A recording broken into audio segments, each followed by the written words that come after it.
Hello friend, welcome to my channel. आज के इस वीडियो में हम लोग इंडियन पॉलिटी का टॉपिक देखेंगे। Indian polity very most important topic है। यहाँ से बहुत सारे क्वेश्चन एग्जाम में पूछे जाते हैं।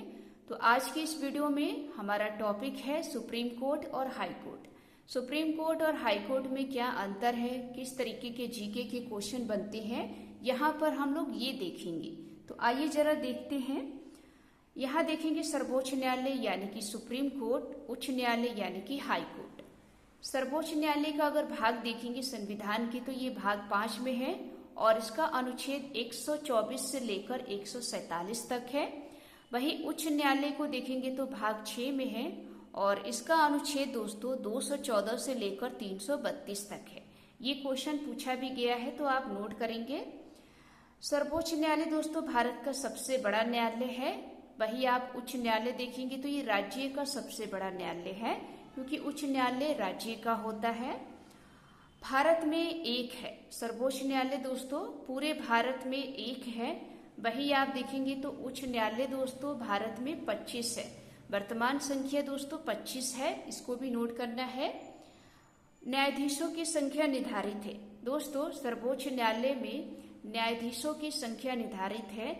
सुप्रीम कोर्ट में कितने न्यायाधीश है इस बात को तय किया गया है, लेकिन दोस्तों हाई कोर्ट में देखेंगे तो न्यायाधीशों की संख्या निर्धारित नहीं है। ये भी क्वेश्चन बना है। आगे देखेंगे, संसद न्यायाधीशों की संख्या में परिवर्तन कर सकती है। दोस्तों सुप्रीम कोर्ट के न्यायाधीशों की संख्या में कितना करना है, कितना ज्यादा कितना कम करना है, ये संसद तय करती है और इसमें परिवर्तन ला सकती है। लेकिन दोस्तों हाई कोर्ट में देखेंगे तो यहाँ पर राष्ट्रपति न्यायाधीशों की संख्या में परिवर्तन कर सकते हैं। तो ध्यान रखिएगा, कभी कभी एग्जाम में पूछा जाता है कि उच्च न्यायालय यानी हाई कोर्ट में न्यायाधीशों की संख्या में परिवर्तन कौन कर सकता है, तो ध्यान रखिएगा राष्ट्रपति, जबकि सुप्रीम कोर्ट में संसद करती है। आगे देखेंगे दोस्तों, राष्ट्रपति द्वारा न्यायाधीशों की नियुक्ति की जाती है। सुप्रीम कोर्ट के जितने भी न्यायाधीश होते हैं वो राष्ट्रपति के द्वारा नियुक्ति होती है। वही आप यहाँ देखेंगे दोस्तों, हाई कोर्ट के भी न्यायाधीशों की नियुक्ति दोस्तों राष्ट्रपति के द्वारा होती है, दोनों का समान है।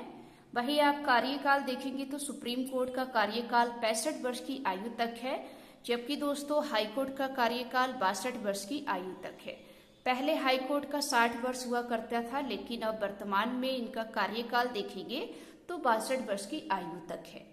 वहीं आप शपथ देखेंगे तो सुप्रीम कोर्ट के जो न्यायाधीश है उनको शपथ दोस्तों राष्ट्रपति के द्वारा दिलाई जाती है, जबकि हाई कोर्ट के जो न्यायाधीश है उनको शपथ राज्यपाल के द्वारा दिलाई जाती है। ये क्वेश्चन बहुत बार पूछा गया है, हर बार एग्जाम में आता है।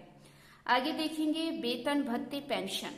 दोस्तों जो सुप्रीम कोर्ट के न्यायाधीश हैं उनको वेतन भत्ते पेंशन जो है वो भारत की संचित निधि पर भारित होती है, जबकि हाई कोर्ट का देखेंगे दोस्तों उनके वेतन भत्ते जो है वो राज्य की संचित निधि पर भारित होती है। ये भी क्वेश्चन आया हुआ है। तो भारत की संचित निधि और राज्य की संचित निधि पर आधारित है, इसको आपको ध्यान रखना है। आगे देखेंगे दोस्तों अनुच्छेद, आप देखेंगे दोस्तों अनुच्छेद 32 क्या कहता है सुप्रीम कोर्ट के लिए।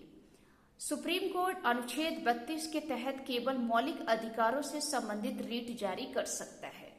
ये बहुत बार क्वेश्चन पूछा गया है, इसको नोट करेंगे कि सुप्रीम कोर्ट केवल मौलिक अधिकारों से संबंधित रीट जारी कर सकता है। ये किस अनुच्छेद में लिखा है, तो ध्यान रखिएगा अनुच्छेद 32 में। वहीं आप हाई कोर्ट को देखेंगे तो अनुच्छेद 226 के तहत हाई कोर्ट जो है वो मौलिक अधिकार व अन्य मामलों में रीट जारी कर सकता है। यानी दोस्तों जो हाई कोर्ट है वो मौलिक अधिकार के साथ साथ अगर कोई अन्य मामले भी हैं उनका भी रीट जारी कर सकता है, लेकिन सुप्रीम कोर्ट केवल और केवल मौलिक अधिकार से ही संबंधित रीट जारी करता है। इसको नोट करेंगे, ये क्वेश्चन आया हुआ है। वही आप आगे देखेंगे दोस्तों, सुप्रीम कोर्ट के जो न्यायाधीश है सेवानिवृत्त यानी कि रिटायरमेंट, सेवानिवृत्त यानी रिटायरमेंट न्यायाधीश किसी भी न्यायालय में वकालत नहीं कर सकते। दोस्तों सुप्रीम कोर्ट के जो न्यायाधीश होते हैं अगर वो अपने समय पर रिटायरमेंट हो जाते हैं तो बाद में वो किसी भी कोर्ट में वकालत नहीं कर सकते। जबकि दोस्तों हाई कोर्ट का अगर देखेंगे तो हाई कोर्ट का न्यायाधीश जो है, अगर वो सेवानिवृत्त यानी रिटायर हो जाता है तो वो किसी भी न्यायालय में, चाहे वो हाई कोर्ट हो या सुप्रीम कोर्ट हो, उसमें वकालत कर सकता है। ये क्वेश्चन एग्जाम में आया हुआ है, तो आप इसे अपनी कॉपी पर नोट जरूर करें। आगे देखेंगे दोस्तों योग्यता। सुप्रीम कोर्ट की अगर आप योग्यता देखेंगे दोस्तों, तो इसमें भारत का नागरिक हो, हाई कोर्ट में 5 वर्ष न्यायाधीश रहा हो या हाई कोर्ट में 10 वर्ष वकालत की हो, ये आपके पास योग्यता होनी चाहिए सुप्रीम कोर्ट का जज बनने के लिए।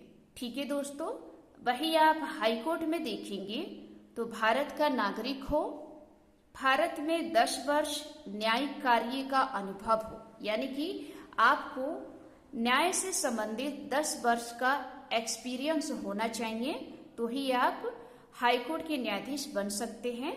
अगर आपके पास ये नहीं है तो दूसरा ऑप्शन है हाई कोर्ट में 10 वर्ष वकालत की हो।